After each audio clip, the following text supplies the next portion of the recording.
Good morning, my friends. I'm out here on my back porch with little Wally. It's the day after Hurricane Debbie went through, and we still had some outer bands that both Rick and I both got a little wet in our early morning walk. But he's off to do grocery shopping and fill our refrigerator, and so I thought, well, let me go play with my worms. And one that I haven't played with for a long time is little Wally. I harvested quite a bit of stuff, I don't know, a month ago or so, 6 weeks ago. Excuse me. And I haven't really had a chance to look in on them. So hang on. So what I want to do today is just give them a good feeding. And I had really gotten down to the point where, this weighs like maybe a few pounds, maybe a pound or so inside, pound and a half. And so I really want to start this all over again. So what I did is I moved everything over to this end, and now I'm going to do everything fresh here so that we can give him a reason to send his worms back over. So first of all, I'm just going to put down a little bit of bedding.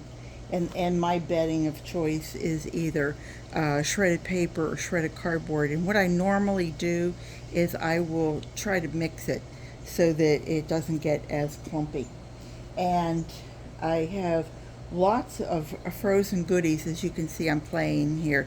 This is a Mickey head muffin container that I take my fruits and vegetables and I go ahead and freeze them and then thaw them out, and I put them through the NutriBullet with just a little bit of water.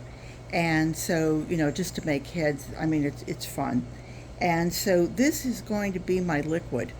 It's not only the fruits and vegetables, but it's also a lot of liquid. So I'm not going to add liquid to this. What I am going to put down first is,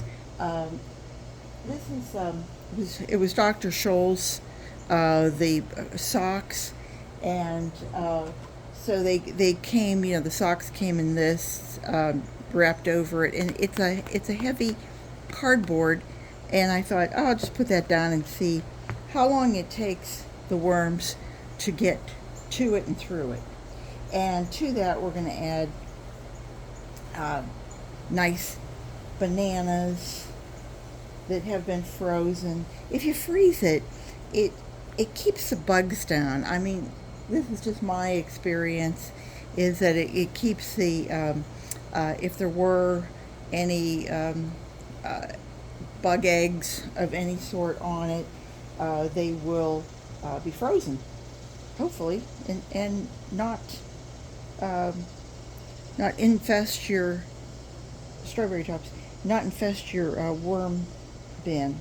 Okay, so that's a great amount of food for this small little bin. And just wipe my hands here. I am going to give them a little bit of oatmeal, and I think that adds like a nice,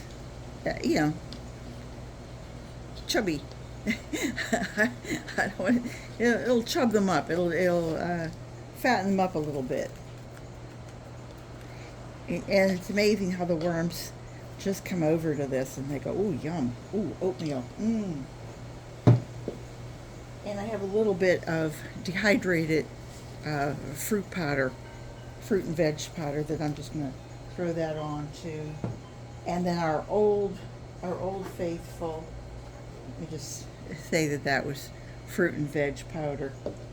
And our old favorite is the eggshell. And the reason we always give it the eggshell, at least I always give it the eggshell, unless it's like the 10th feeding and I can see there's specks of eggshell everywhere and I've forgotten to get it. I go, okay, well, I'll give myself the day off. But for the most part, I give it eggshell because the worms, they don't have a stomach like we do that can, grind things up. They have a crop and a gizzard. And that gizzard needs some help. And so what happens is it gets the eggshell in there. The worms kind of take that all in. You get a little eggshell in there. and it's like two rocks rubbing against each other. Whatever is in between those two rocks, it's going to get broken down. And so now I'm going to add just a little bit more paper, and that's basically going to be it. And then I'm going to move some of this back on top of it, just to give it the familiar surroundings. And I'm not going to add any water to that because I have such a water problem on the screen side. But that's going to be it. That's all we needed to do. It was a wham bam, thank you, ma'am. Little Wally's done for another few weeks, and I hope you'll come back and check out what's happening in a few weeks. Take care, everybody. Hope to see you all real soon. Bye bye.